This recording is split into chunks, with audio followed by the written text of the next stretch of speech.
तो रितु मैम, मेरे हाथ में ये किताब है जिस पे लिखा है मैं अनामिका हूँ जी। और ये गजल संग्रह है और आप ही का है। जी। तो ये अनामिका के बारे में थोड़ा बताएं। जी, ये अनामिका हूँ जो मेरा गज़ल संग्रह है। और मैं सबसे पहले आपको अपनी स्टोरी बताती हूँ कि जी मैंने गज़ल कैसे लिखनी सीखी। जी ये जो अनामिका हूँ गज़ल संग्रह है, जी इसकी क्या स्टोरी थी कि जब मैंने लिखना शुरू किया था तो मैं छंद मुक्त लिखा करती थी। छंद मुक्त होता है जिसमें कोई मापनी नहीं होती, बस ऐसे अपने भाव लिख दिए। तो मैं अपनी कविता पढ़कर आ रही थी तो एक मैडम ने, मतलब मेरे बाद किसी और ने पढ़ा, तो एक मैडम बोली कि मापनी का पता नहीं, मात्राओं का पता नहीं, लिखने आ जाते हैं, पढ़ने आ जाते हैं।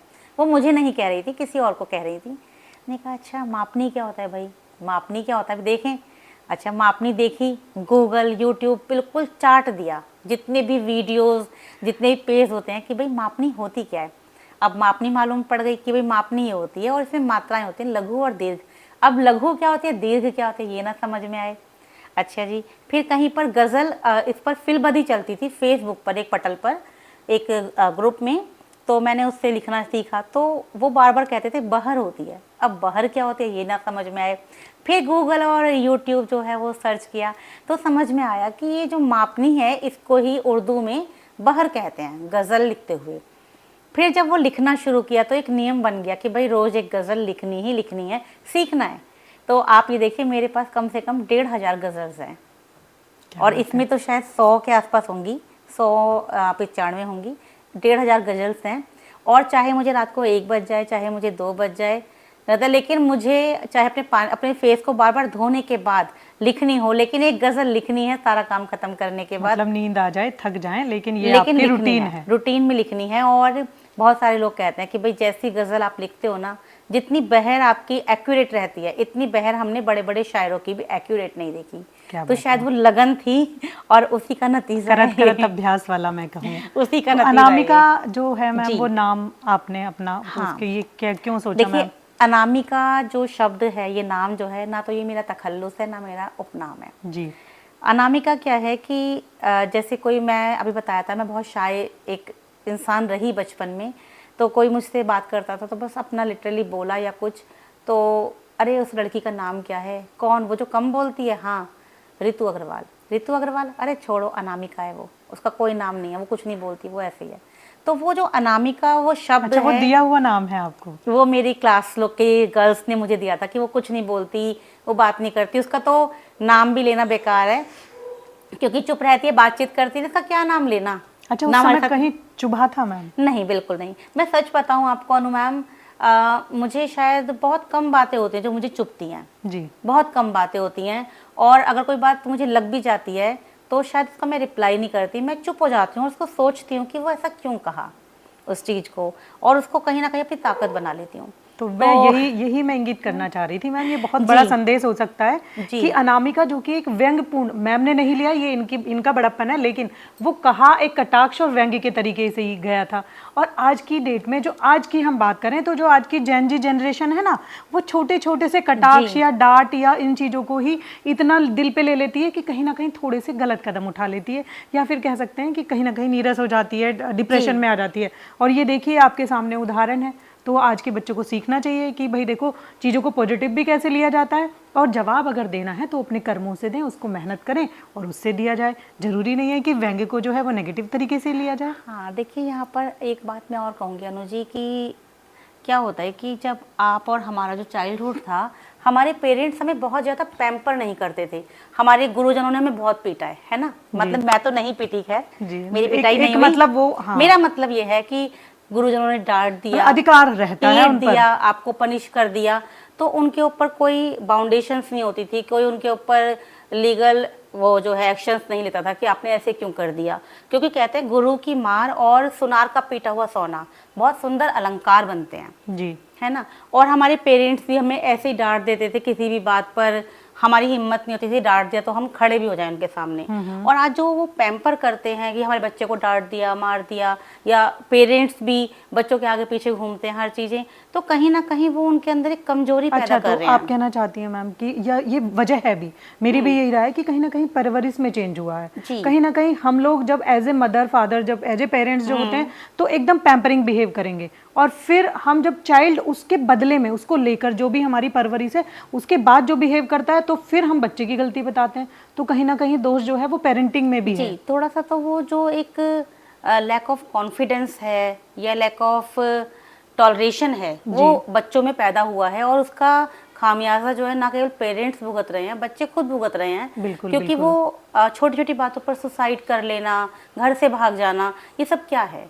कहीं ना कहीं पेरेंटिंग जो है वो कहीं ना कहीं एक अलग रुख ले रही है, अलग रुख ले रही है, और उसी का जो नतीजा है वो ये जी है। बिल्कुल। चलिए तो फिर हम आगे बढ़ते हैं मैम। तो ये हुआ आपका अनामिका वाला सफर। जी। तो अब ये सफर भाई एकदम तो शुरू नहीं हुआ होगा, जी। तो कब आपको ये लगा कि एक लेखिका जो है वो रितु अग्रवाल जी के मन में जो है पनप रही है? हाँ, देखिए जैसे मैंने बताया था कि 6th क्लास में जब मैं अपने स्पीच और डिबेट्स खुद लिखने लगी थी तो ये तो समझ में आ गया था कि लिखने लगी हूँ, लेकिन वो चीज़ें बस स्पीच और डिबेट्स तक रहीं। उसके बाद कुछ सोशल पॉइंट्स पर भी मैं सोचती थी, जैसे कि कई बार लगता था कि अरे यार सब ये क्यों कहते हैं कि लड़की भाग गई, ये क्यों नहीं कहते लड़का भी भाग गया, केवल लड़की क्यों भागती है, भागते दोनों जन हैं जी। तो केवल लड़की क्यों भाग गई, लड़की के पेरेंट्स को ही क्यों जो है अशेम्ड दोष किया दिया जाता है, उनको ही दोनों क्यों? भागीदारी जी, है, दोनों जी, की रजामंदी होती बिल्कुल। है। कभी ऐसे होता था कि अगर कोई मुस्लिम लड़की है उसने हिंदू लड़के से कुछ शादी कर ली तो मार दिया, और हिंदू लड़की को मुस्लिम लोग एक्सेप्ट कर लेते हैं। तो ये जो चीज़ें थी वो कहीं ना कहीं दिमाग में मतलब आने लगी कि इन चीज़ों पर सोचने लगी। तो पहली कविता लिखी थी, एक तो हिंदू मुस्लिम विवाह पर लिखी थी जिसमें कि लड़की मुस्लिम थी और लड़का हिंदू था जी। एक लिखी थी, एक है कि आप मरे कुछ ऐसे करके होता है, आप मरे स्वर्ग मिलता है, ऐसे करके कुछ था कि जब तक हम खुद काम नहीं करेंगे तो हमें कुछ नहीं मिलेगा। तो ये वाला पॉइंट लेकर कविता लिखी थी, अब तो उसके लिरिक्स याद नहीं है, कि आप मरे स्वर्ग मिले, ऐसे करके कुछ मैंने कविता लिखी थी। तो 9th क्लास में पहली 2 कविताएं मैंने लिखी थी, और वो जो है स्कूल की मैगजीन में पब्लिश भी हुई थी। सुनाई किसी को या सिर्फ पब्लिश कराई? नहीं, स्कूल की मैगजीन में मैम ने देखी थी उनको तो वो पब्लिश कराई। तो लेकिन तब तक मैंने मंचों पर कविता कभी नहीं पढ़ी थी, बस डिबेट्स और स्पीचेज ये सब था। और पहली जो मैंने कविता पढ़ी वो मैंने कॉलेज में आकर एनुअल फंक्शन में पहली कविता मैंने पढ़ी थी जी। जब हमारे कॉलेज में एनुअल फंक्शन हुआ। और अच्छा, लिखती फिर लिखने का सिलसिला 9th हाँ, के बाद वो मैं लिखती शुरू रही। चलता जी। रहा। हाँ, आप वो लिखती रही थोड़ा- अपनी डायरी में? थोड़ा- तो घर थोड़ा में कोई लिखती रही। संगी साथी, मम्मी पापा किसी को दिखाती थी? नहीं, इतना तो खैर नहीं होता था, कॉन्फिडेंस क्योंकि नहीं आया नहीं, कि दिखा दो? कॉन्फिडेंस की बात नहीं, क्योंकि मम्मी के हाउस कोर्स इतने ज्यादा थे, 4 बच्चे थे, बड़ी फैमिली थी, फिर दादी जी वगैरह भले ही मतलब आप लिख के संग्रह करती रही? हाँ, वो मेरे पास संग्रहित रहते थे, और बस हाँ वो मैंने स्कूल मैगजीन में पब्लिश कराए थे। जी। तो चलिए, और फिर आपने जब पढ़ी तो फिर कैसा, मतलब आपको कैसा मिला ऑडियंस का जो? हाँ, जब मैंने फर्स्ट टाइम अपनी ये जो पोएम पढ़ी तो प्रिंसिपल सर बड़े खुश हुए, उन्होंने कहा कि भाई आगे चलो, इस चीज़ में आगे बढ़ो और करो। और हम लोग सेकेंड ईयर में जब मैं थी तो हम लोग एनसीसी कैंप, मतलब मैं एनसीसी कैडेट रही, तो हम उसमें सोलन गए थे, शिमला, और वहाँ पर भी मैंने मतलब अपनी कविता पढ़ी थी। सारे फौजी भाई लोग थे हमारे वहाँ पर सबके सामने, और मैंने डांस भी किया था। तो मतलब उनको मेरी कविता बहुत पसंद आई कि बहुत समसामयिक विषयों पर, सामाजिक विषयों पर आप लिख रहे हो। लिखती थी, और बिल्कुल अपना कह सकते हैं कि मूल लिखती थी, मौलिक जो आपकी सोच है आप उसको उतार देती थी। मौलिक जो मैं अपने आसपास देखती थी,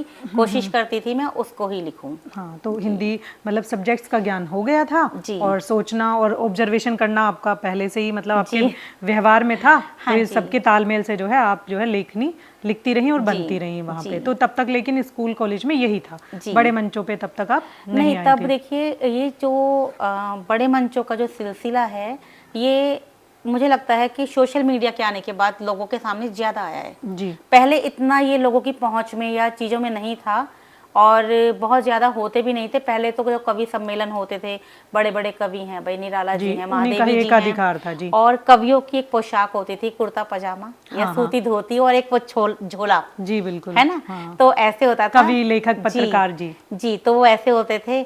तो वहां तक हम लोगों की पहुंच जो है वो कॉलेज में हमें यही लगता था कि जैसे एक हीरो जो बनने के लिए मुंबई नगरी जाना होता है, वैसे ही लेखक पत्रकार या ये बनने के लिए ये वाली पोशाक होती है, ये वाला क्षेत्र होता है, या हम लोगों से थोड़ा सा पहुंच से बाहर है। अभी तो जो ये काव्य क्षेत्र है, काव्य पठन पाठन वाचन का जो क्षेत्र है बहुत ग्लैमरस हो गया है। बिल्कुल बिल्कुल। यूट्यूब आने से, फेसबुक से, कोरोना से। जी, कोरोना से तो बहुत ज्यादा बढ़ा है।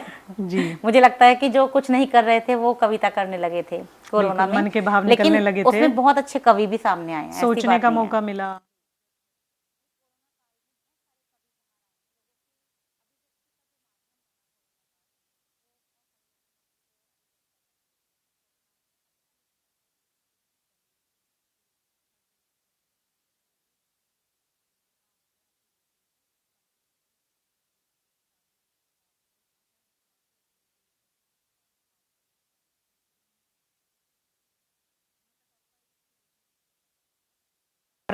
होने के नाते आपने विवाह भी कर लिया और विवाह के बाद आ गई आप मेरठ में। जी।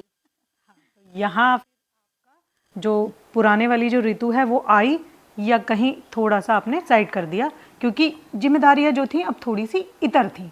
जी, देखिए, मैं एक बेटी के रूप में और बहू के रूप में, मतलब मैं जैसी हूँ, जी जैसी मैं हूँ, मैं आपको, जैसी मैं अंदर से हूँ वैसी मैं आपको बाहर से दिखूंगी। जी। मैं ऐसा नहीं कर पाती हूँ कि मैं अंदर से कुछ हूँ और बाहर से कुछ और मैं खुद को दिखाऊं। मैंने ऐसे कभी नहीं किया। जैसे मैं वहाँ एक बेटी के रूप में थी, एक धीर गंभीर बेटी के रूप में, और सामाजिक चीज़ों को सोचने वाली कि जिस चीज़ से मेरे परिवार को कोई क्षति लगे, उनके सम्मान पर चोट आए, मुझे वो काम नहीं करना। जी। तो सेम वही मैंने यहाँ पर भी किया। अपने ससुराल में आने के बाद मैंने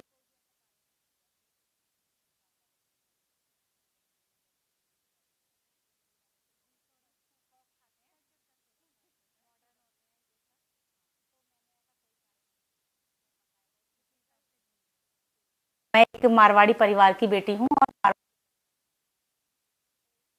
मारवाड़ी बहू की तरह सिर ढक कहते थे। तो मैं घूंघट कर अपना रखती थी इतना, तो वो घूंघट करके और बाकायदा साड़ी पहन के सब चीज़ें, मतलब बैंगल्स वगैरह सब, और अपना वही सुबह 5 बजे उठना, क्योंकि मेरी सासू माँ ने बता दिया था हम लोग मॉर्निंग में जल्दी उठते हैं। जी। तो 5 बजे उठ के पूजा पाठ करके उनके साथ, जी, मंदिर जाके। ये जी। तो आप टिक लगाती रही? नहीं, बस ऐसा कुछ मैंने प्लानिंग नहीं किया कि मुझे यही करना है, वो ऑटोमेटिकली होता गया। क्योंकि समझती जो फ्रेम है मुझे इसमें सेट होना।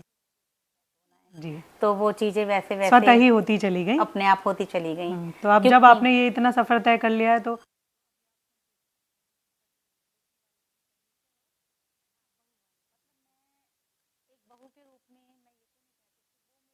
मुझसे कितने संतुष्ट थे। जी जी जी, जी। मुझसे कितने संतुष्ट, जी, मुझे बहुत प्यार करते थे, मेरी सासू माँ भी, और मेरे ससुर जी मुझे इतना प्यार करते थे और इतना मान सम्मान करते थे कि शायद कोई अपनी बेटियों को भी ना करे। क्या बात है, मतलब जब मैं यहाँ पर आई तो एक तरीके से घर की तमाम अर्थव्यवस्था जो है, मेहमानों की खातिरदारी से करने से लेके, शॉपिंग करने से लेके, उन्होंने तमाम मेरे हाथ में सौंप दी। और वो तभी सौंपता है इंसान जब विश्वास कहीं ना कहीं विश्वास ढूंढता है। जी। अभी बाकी तो वो जानते होंगे कि वो कितने संतुष्ट थे मुझसे। लेकिन मुझे लगता है कि मैंने इस परिवार में आके अपने सास ससुर का और परिवार का बहुत प्यार भी पाया और अपनापन भी पाया उनका। जी। तो मैम लिखना जारी रहा? नहीं, लिखना मेरा जारी नहीं रहा, और लेकिन मेरा पढ़ना जारी रहा। तो क्या समाचार पत्र में मैं पढ़ती ही थी सब लोगों के, क्योंकि बिजनेस फैमिली थी जी। तो शॉप पर चले गए तो फिर मैं न्यूज़पेपर तो पढ़ती ही थी। फिर मैंने पापा जी को बोला कि पापा जी मुझे इंग्लिश न्यूज़पेपर भी पढ़ना है, क्योंकि मैं इंग्लिश मीडियम की स्टूडेंट रही तो एक तसल्ली नहीं होती थी अंदर से। जी। तो वो इंग्लिश न्यूज़पेपर आने लगा, फिर कुछ मैगजीन्स, गृह शोभा, वुमेन सिरा और वनीता, सरिता, ये मतलब सब आप अपना भी खोजती रही कि कहीं ना कहीं मैं वो अपनी बुक जो तो थी वो मैगजीन्स पूरी होती रही। जी, वो मैगजीन्स घर में आती थी और मैं लिटरली, मतलब मैं पढ़ती थी। और जो मेरे जेठानी जी के बच्चे हैं उनकी सबकी हिंदी और इंग्लिश की टेक्स्ट बुक्स जिनमें स्टोरीज होती थी। हाँ, तो वो सिलेबस आते नहीं, बस हाँ, वो आप कनेक्ट रही। हाँ, बस लेखन एक तरीके से वो छूट गया था जी। क्योंकि उसको जिम्मेदारियां एक्सप्लोर करने का मीडियम भी कुछ नहीं था जी, और दूसरी जिम्मेदारियां जो है वो हमारे पास जी।